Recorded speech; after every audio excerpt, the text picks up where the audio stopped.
Assalamualaikum warahmatullahi wabarakatuh. Perkenalkan, nama saya Melda Harasid dengan NIM 811423058 dari program studi S1 Kesehatan Masyarakat. Pada video kali ini, saya akan menjelaskan penyakit menular diare dengan konsep pemberdayaan. Adapun pembuatan video ini untuk memenuhi tugas mata kuliah promosi kesehatan dengan dosen pengampu Bapak Dr. Irwan SKM MKes. Untuk itu, simaklah video saya kali ini. Pertama-tama, saya akan menjelaskan apa sih itu diare. Jadi, diare itu adalah buang air besar dengan tinja berbentuk cair atau setengah cair yang terjadi lebih dari 3 kali dalam sehari.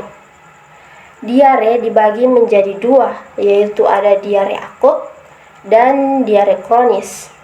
Diare akut berlangsung antara 1 sampai 14 hari, sedangkan diare kronis terjadi lebih lama, yaitu lebih dari 14 hari. Lalu, ada 5 faktor terjadinya diare.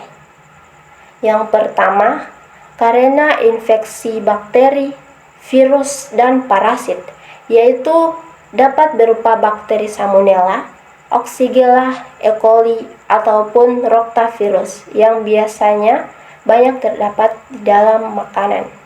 Yang kedua, karena intoleransi laktosa, yaitu keadaan di mana usus tidak dapat menyerap dengan baik laktosa. Laktosa biasanya ada pada susu sapi.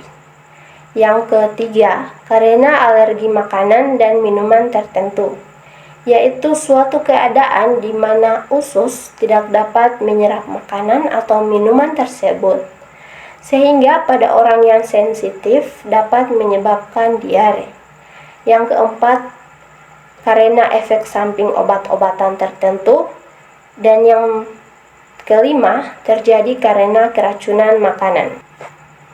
Kemudian, ketika kamu terkena diare akan ada gejala yang muncul seperti buang air besar encer, sakit perut, nafsu makan turun, berat badan menurun, lelah dan lemah, mual dan muntah, demam, tenesmus atau perasaan buang air besar yang tidak tuntas, dan juga dehidrasi.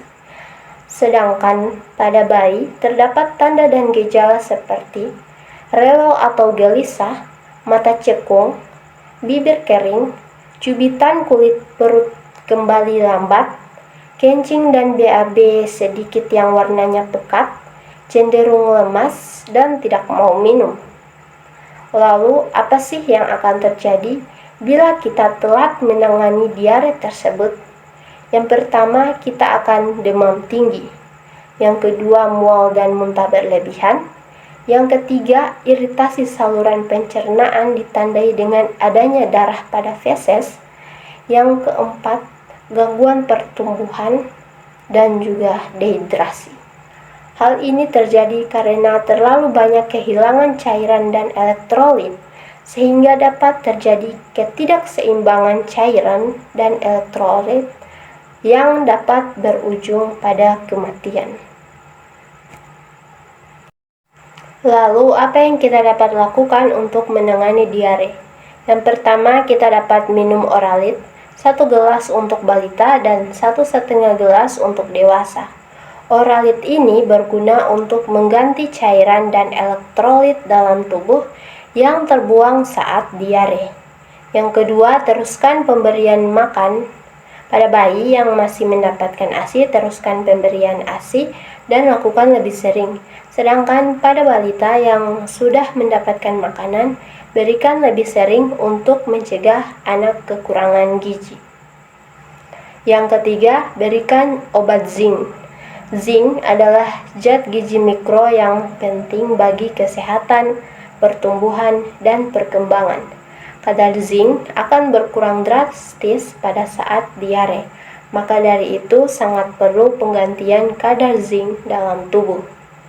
Yang keempat, Bila diare berlanjut lebih dari 3 hari setelah penanganan, segera bawa ke dokter atau fasilitas kesehatan terdekat. Yang terakhir, cara mencegah diare yaitu dengan yang pertama, jaga lingkungan rumah dan lingkungan sekitar supaya tetap bersih. Yang kedua, hindari makanan mentah dan makanan yang kotor. Dan yang ketiga, gunakan bahan segar yang telah dicuci bersih. Yang keempat, imunisasi lengkap pada anak. Yang kelima, berikan ASI eksklusif selama 6 bulan. Dan yang keenam, rajin cuci tangan dengan sabun dan air mengalir. Sekian, terima kasih. Ayo bersama-sama menjaga diri untuk terhindar dari diare. Wassalamualaikum warahmatullahi wabarakatuh.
Jangan lupa like, subscribe, dan share ya.